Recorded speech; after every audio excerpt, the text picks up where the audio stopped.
Hola, ¿qué tal? Qué bueno que siguen aquí y ya estamos casi en la recta final de este curso. Todavía nos quedan 3 progresiones. Sin embargo, espero que se esté mostrando cómo, los contenidos aquí apuntan a ese desarrollo del pensamiento crítico, con habilidades que van de manera progresiva, partiendo desde las más simples a las más complejas y desde lo individual a ya inmiscuirse en el ámbito social. Hoy en día vivimos rodeados de mucha información. Nunca antes en la historia humana habíamos tenido acceso a tantos datos, a imágenes, opiniones, a tantos relatos al mismo tiempo y que nos terminan confundiendo y a veces nos es un problema para poder decidir qué es correcto de lo que no lo es. Entre más información tenemos, no significa que comprendamos más. Por lo que partiremos en esta ocasión de una inquietud central. ¿Cómo se construye hoy lo que creemos real? Y junto a esto, también debemos preguntarnos, ¿qué papel juegan los medios y la tecnología en la construcción de esto que creemos real? Durante gran parte de la historia, la experiencia de la realidad estaba mediada principalmente por el contacto directo con el entorno inmediato. No había medios de comunicación masivos como hoy en día. Hoy, sin embargo, parte fundamental de lo que creemos saber del mundo nos llega a través de pantallas. Y en ese sentido es importante distinguir que lo que nos llega a través de las pantallas, de noticias de redes sociales, nos insta a ver que no vemos exactamente los hechos directamente, sino vemos solo la representación de ellos. Y esa representación tampoco es pura, porque depende de un medio que la transmite. Y aunque aparentemente son neutrales los medios como nos llega esa información, es importante comprender que esos medios no solo transmiten, sino que también seleccionan, jerarquizan y encuadran la información que nos llega. Y ahí ya no podemos hablar de neutralidad de los medios. Más aún, esos medios a menudo deciden qué aparece, qué se nos oculta, qué es importante que se nos repita, qué se nos vuelve más relevante, ¿no? Por ejemplo, hoy en día el algoritmo funciona de esa manera. Entre más tenemos similitudes con gustos, deseos, con búsqueda de información, más se nos aparece ese tipo de información. Claro, esto no necesariamente implica una manipulación como tal, pero sí es importante ver que aquí se está construyendo sentido. Y por ello aquí conectamos con esa pregunta central en la filosofía de saber qué es lo real, qué creemos que es real. ¿Cómo sabemos que algo que se nos aparece es real, no? Es real lo que vemos muchas veces, lo que aparece en tendencia, lo que nos confirman otros, incluso aunque sean confiables, o lo que coincide con nuestras creencias. Esta realidad que se nos presenta a través de las pantallas no se nos está imponiendo la fuerza, sino por un asunto de familiaridad y de repetición. Por lo que aquí la tecnología se está usando con esos fines. Y aquí entonces debemos entender que la tecnología no es una simple herramienta, sino que aunque nos amplía nuestras capacidades, nos está reduciendo otras y nos reduce probablemente información que a lo mejor a otros les llega, nos segmenta, nos direcciona nuestra mirada. Por lo que aquí no hay que preguntarnos si la tecnología es buena o mala o situarla en esa dualidad de bueno o malo, sino preguntarnos qué hace con nosotros, cómo nos afecta, si afecta nuestra atención, si afecta quizás nuestra memoria, nuestra manera de informarnos, incluso nuestra manera de relacionarnos. Cuestionar la tecnología desde esta manera es pensarla críticamente, no es rechazarla, sino comprender el impacto que tiene sobre nosotros y sobre los demás. Y es frecuente, por ejemplo, en las escuelas de comunicación, cómo se traza esa idea de la transmisión del mensaje, porque los mensajes no se nos envían como datos puros, sino hay una construcción de narrativa de dichos datos.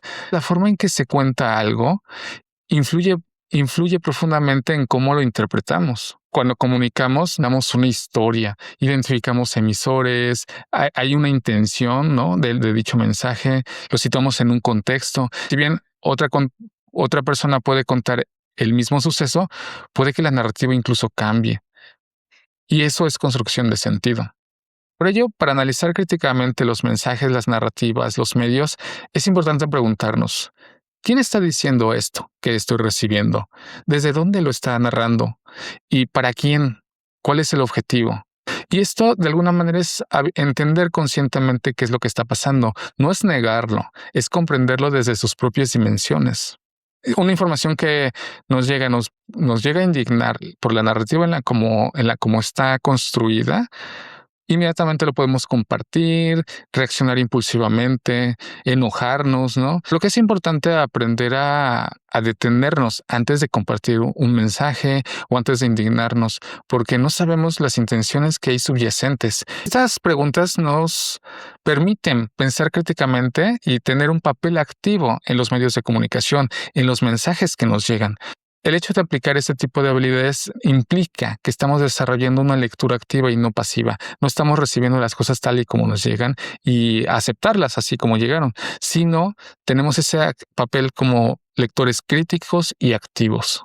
Y así, cuando tenemos ese papel activo y analizamos profundamente la información que nos llega, podemos comprender que quizás las fuentes bajo las cuales fue construida esa narrativa son cuestionables, por lo que hay que preguntarnos quién produce esa información, con qué intereses, qué evidencia presenta para sostener esa narrativa y si acaso esos datos pueden verificarse. Eso es importante porque, como dije al principio, hay un exceso de información y cualquiera puede producir desinformación. Y cuando todo así se mezcla de esa manera, a menudo perdemos la capacidad de identificar, de distinguir y sobre todo de jerarquizar la información. Por buena fortuna o mala fortuna, lo que vemos hoy ya no es elegido por nosotros, ¿no? En las pantallas, sino ya es elegido por algoritmos, ¿no? Y los algoritmos están configurados para priorizar lo que genera más interacción, lo que confirma preferencias, lo que mantiene nuestra atención. Y de esta manera se generan esas burbujas informativas que van reforzando nuestras creencias previas. Y no todo lo que circula aspira a ser verdadero, porque a menudo lo que hay más y lo que abunda de los contenidos en Internet, lo que buscan más que nada es emocionar, provocar, polarizarnos e incluso vendernos. Y bajo esos objetivos de comunicación, ya es muy complicado aprender a distinguir entre lo que es verdadero y lo que es mera opinión o lo que ya es una manipulación manifiesta. Sin embargo, también es una oportunidad porque aunque estos medios se presenten de esta manera en la que buscan alterar, buscan crear algo sobre nosotros, también nosotros podemos usarlos a nuestro favor.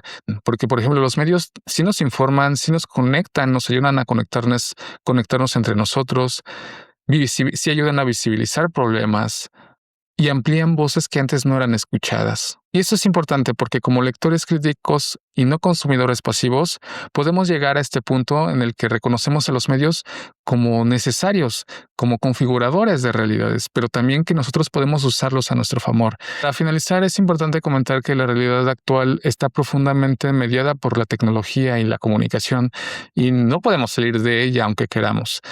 Sí podemos pensarla y sí podemos usarla a nuestro favor. Por lo que si no queremos quizás tener un papel en los medios de comunicación, sí al menos tenemos que aprender a ser lectores críticos, a aplicar habilidades filosóficas que nos permitan pensarlo críticamente.